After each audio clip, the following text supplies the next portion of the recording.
My name is Joseph Kenson Sakala, and I'm working with Youth for Empowerment and Sustainable Development, which is an environmental and youth-based organization. I come from the northern part of Malawi. I was born in Mzimba, in a city called Mzuzu, and it's where I was raised, growing up as a young person, up until towards the end of my primary school. That's where I moved from the north. I came to the central part of the country in Malawi. That's where I still live until now. I've done my studies here in Lilongwe. I studied environmental sciences, and also I'm working right here in Lilongwe. So in general, I'm an environment and also a climate activist. That's how I identify myself. Okay. In the following, we would like to talk with you about the protection and the use of natural resources and how this process can be shaped democratically. So first of all, which importance do you see in this topic of democracy and natural resource use? The democratic processes, to me, I find them to be very vital and also very essential for the protection and the management of natural resources. For instance, we need to coexist with nature, and for that to be achieved, we need to embrace the interests and the feelings of different spectrums within the society, not only to be guided by the few most powerful people because simply they have strong financial standing, but rather it's very, very important that we move together and we protect together in a democratic way, in a process that is enabling, in a process that is engaging, but also in a process that is very open for anyone to be part and parcel of that process. So I find this to be very important, but also I find it to be a very good way to achieve sustainability, because when we make decisions in a democratic way, most definitely we embrace the different aspects that will entail sustainability of natural resources management. So in short, you cannot distinguish sustainability of natural resources from democratic processes. These are quite closely linked. Okay. What is your experience? How do the use of natural resources is different within democratic and non-democratic countries? It's very different because, for example, I like speaking using examples. I remember some time back we were working in the country with regard to the pollution of the plastics. You know, there's a lot of pollution that is happening from human activities, infringing on natural resources. And, this is a decision that the government permitted those countries to be, those companies to be producing the thin plastic papers. And these have a very bearing on the environment. And using the democratic processes, the communities were mobilized, and we were able to air those concerns, like to challenge the production of these thin plastic bags. And as such, we managed to reverse the decision that was already made at government level. You see, even the members of parliament approved of it, but because of the strong democratic foundation right at the communities, we're able to still say, no, this does not represent our interest. This does not represent the sustainability of natural resources. And this does not even embrace the principles of natural resources conservation. So as such, the community, the people were able to challenge such kind of an initiative.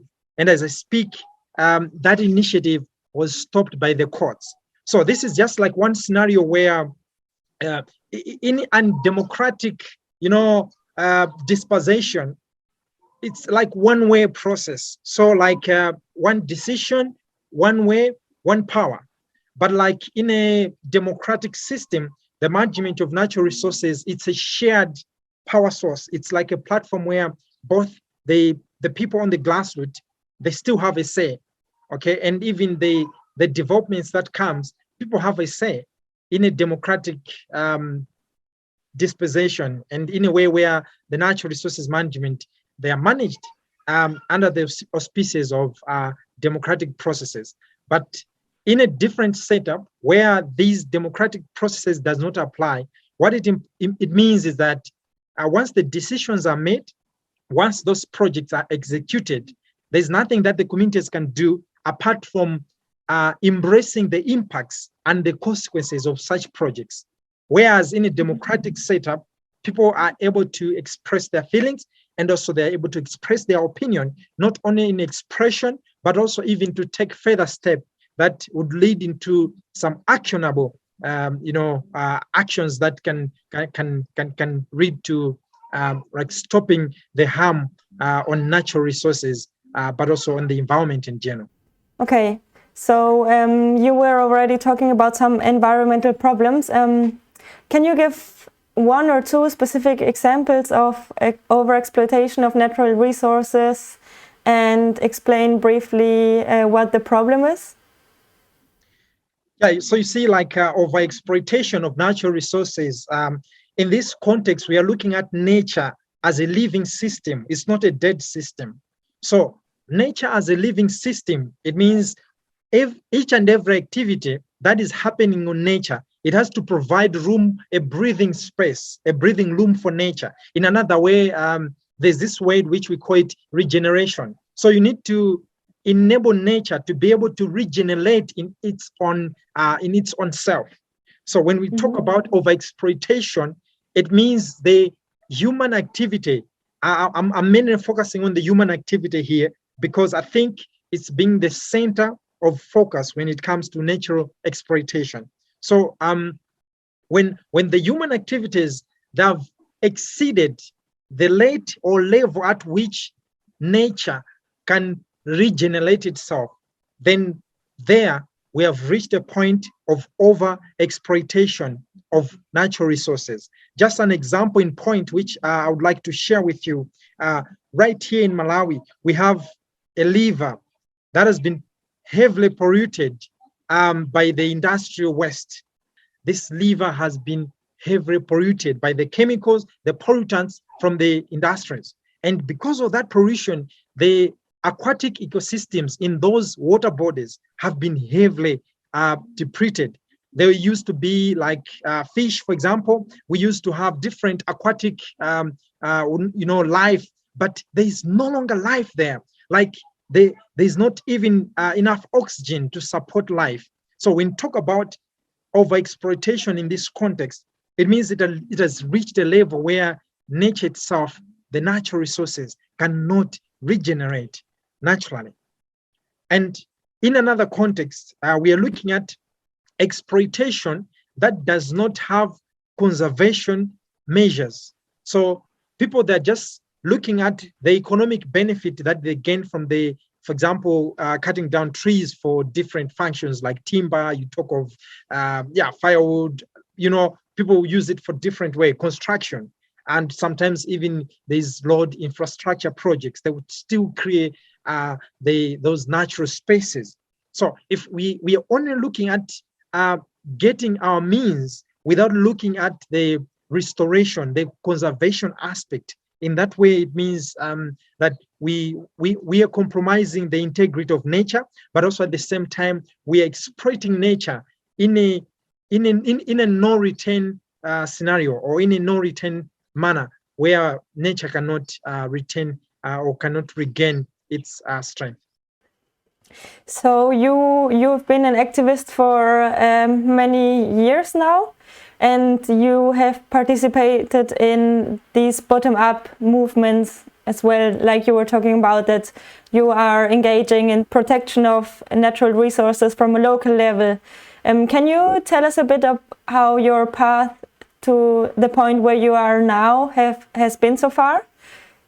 As a student who is just passionate about what is happening around our surrounding, and also the communities where we come from. So we've been observing the different natural resources that have been, for example, trees that used to be there, like the natural forests that we used to have, and then growing up seeing those natural resources declining over time, and even declining at a higher speed than they used to do in the past. So with such kind of observation and concerns, you try to share your impression with different people, especially the people in authority, and also the old generation, and then you don't really get what you want to see. So like everyone looks like is okay, like everyone looks like business as usual, everyone looks like is still taking their time, but like you still feel the age to do something like agentry. And then like when I was in secondary school, my voice was in so many ways challenged here in Malawi, because then I was perceived as someone who cannot make a well-informed decision, but also cannot influence a public opinion. And I resorted to study environmental science at the University of Malawi, which was not even easy because we don't really normally get the chance to go to university, as the spaces are just so limited here in Malawi, and you have to work really so hard to even get that chance. So when I finally got it, and while there, I started the student movement at the university. So it was an environmental movement, and specifically we were targeting at empowering the schools, because we wanted to empower the future generation to think in a different way than the current. But also we did a lot of planting trees. So that's how it started. And then when we started doing these things, I realized that the problem was much more bigger than even what I thought at first. So like the moment I get on the ground, I realized that there are many loopholes, there are many problems than even what I thought before. So I realized that we have problems with our policies, we have problems even with the government system to really get things done on the ground. We have the problem with different sectors, even the companies, including those companies that come here in the name of helping us, but in the end, they also capitalize and take advantage of the resources and exploiting some resources. So that then brings a sense to say, okay, I think we have a huge task ahead of us. And in that context, I realized that just a student movement, just a university setup, which maybe might weaken after we graduate, would not be enough to confront these challenges. So now we had to move into a national movement, which was the organization, so that we can embrace not only those people who have been in college, but also those people who have never been to school, but they're interested to do something about nature. They're interested to do something about the environment. So that's how we started this organization called Youth for Environment and Sustainable Development. So we are demanding that we are here for the environment, but also for sustainable development. So we are not against development. We are not against economic development, but this development should be done in a sustainable way. And that's what inspired it. But of course, it hasn't been easy. It's been a very tough road with a lot of hiccups and sometimes threats. And at some point even risking being arrested. But we had a vision to see change of business and also change of the thinking narrative, but also to get things, to get different people active, to get people to do something, to act. So in short, that's what I can say. Yeah. So throughout your time working for the NGO, can you tell us about some positive change that you might have evoked during your time there, or can you tell us about some positive examples where you see some hope? Yeah, exactly. Actually, the reason why we're still active is because even out of those pressures, we still get inspired by looking at some of the results that we get along the way. So, for example, like I just shared you an example that we managed to protect the aquatic life, but also land pollution as a result of these thin plastic bags. And we've also managed to restore some forest that were at the verge of completely being depleted. These are some of the indigenous forests. So when you talk about indigenous forest, it's not just a forest, but it carries the identity of a place, the identity of people. And we managed to protect some of these indigenous forests. And we are glad today that people can still identify themselves with such resources out of that effort. But of course, it's not like a one-man show, but rather we work together. So we don't go to the community to suggest for them what is best for them, but rather we work together. So that's it's a people power movement. So it's a movement that is inspired by the people, for the people. So we put the communities at the center of everything that is happening, and that's what has inspired our work, and also has inspired our movement. And also we've managed to gain some victories in terms of empowering people to promote indigenous ways of farming in agriculture sector. By improving them, then we are also incorporating practices of protecting nature and natural resources, practices of embracing them. So we've also challenged some fossil fuel activities like resistant campaigns against the extraction of fossil fuels here in Malawi, but also participated even across the board, like in Zimbabwe. You are implementing through your organization democratic processes of civil engagement, that the people that are living there are participating in the use of natural resources.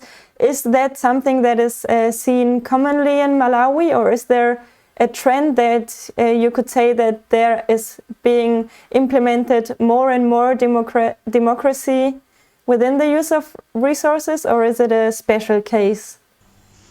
Well, we are coming from more or less the same background of where our ancestors and also our great-grannies, they had this customary system of managing resources. So under that arrangement, what it entails that the community is the custodian of those natural resources. So throughout our forefathers and those old generations, they have grown up in that system where they had a sense of responsibility, not only not to deplete it, but also to protect it. So they coexisted with nature and they lived in harmony with nature, and they derived a lot of benefits from the natural resources. For example, like for those who were in the farming, so it means they could get fodder from the natural resources.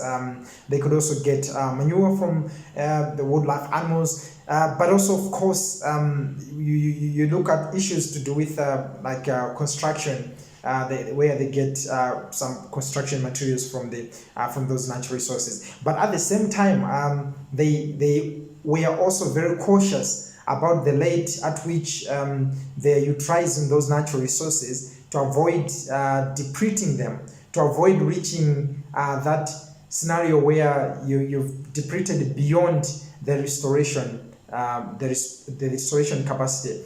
That's the background, and over time, government took the custodian of those natural resources under the parks and reserves and those protected land, and this took away the sense of responsibility from the citizenry, from the communities, and people regarded these natural resources as a government property.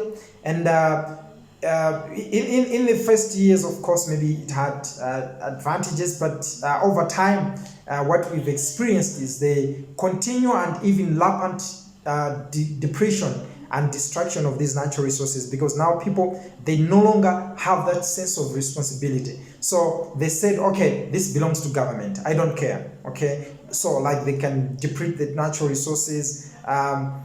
For them, they don't really see that direct connection between them and the natural resources. So this is why this kind of approach is perceived, coming back to your question, I was just trying to give you the background, the way of co-management and the democratically managing the natural resources. It's not that very common, but it's unique in its own way, because now we are in a dispensation where these natural resources, some of them, they are public land, they are on public land, and some of them, they are still on customary land.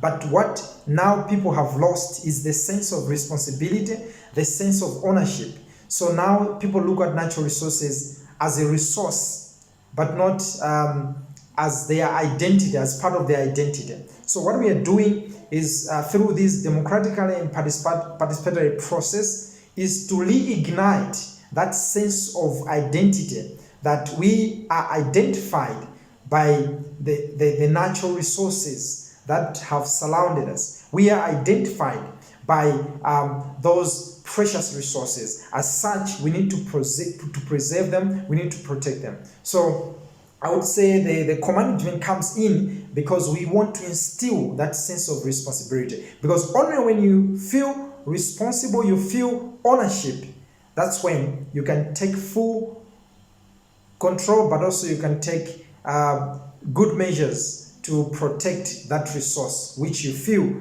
you are part and parcel, you are responsible. Okay.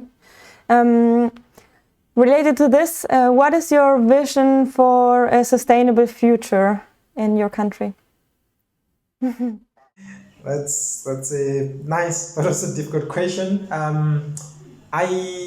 Like my ambition and my desire is to see my country, Malawi, being able to fully operate on a zero carbon economy, because all these issues that we are talking about, they are arising from the economic aspect of development.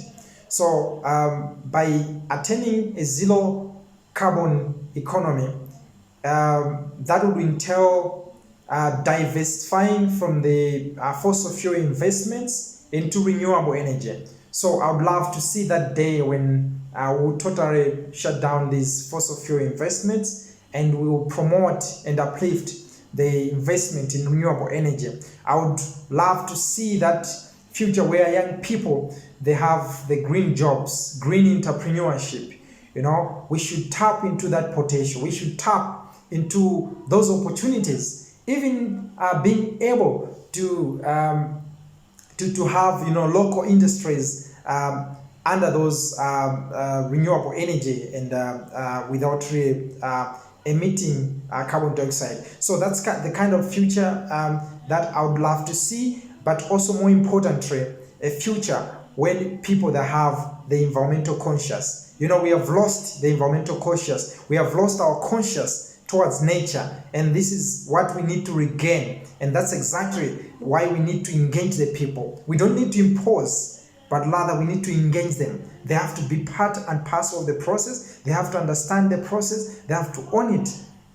And by owning it, we should not only include informal scientific approaches, but also integrate the indigenous knowledge, indigenous skills, and then fuse that together. Wow, that would looks like a very beautiful future for me. Okay, and what is there something you would like to tell to anybody who is listening to this interview? I would like to say that we need to realize and recognize that nature, it's variable. It's variable, and it's insane that for so long people have perceived the harm on nature as valueless, but it carries great value, and each and every activity that hampers on the natural resources, that activity has to be taken to account. It has to be taken to account. The same as those activities that hampers on the economic processes of the country. That's one thing. And the second thing, we should realize that the only true way to attain sustainability is by incorporating the democratic processes in the natural resources management. It has worked here in Malawi, it has worked at a small scale, and we believe it can also work at a large scale. Okay, I would ask you to finish a sentence. The first one is, my wish for a democratic and sustainable world is? My wish for a democratic and sustainable world is that people put aside their personal interest and they put nature at the center of their interest. Because only then we can attain true economic, social, and environmental development. Okay, great. And the next one? Become active for sustainability and democracy yourself because? So become active for democracy and sustainability yourself, because that's the only opportunity we have to safeguard the natural resources and to end the dramatic climate change that has already affected life across the world and different things. So the time to act is now, and we must do it right now.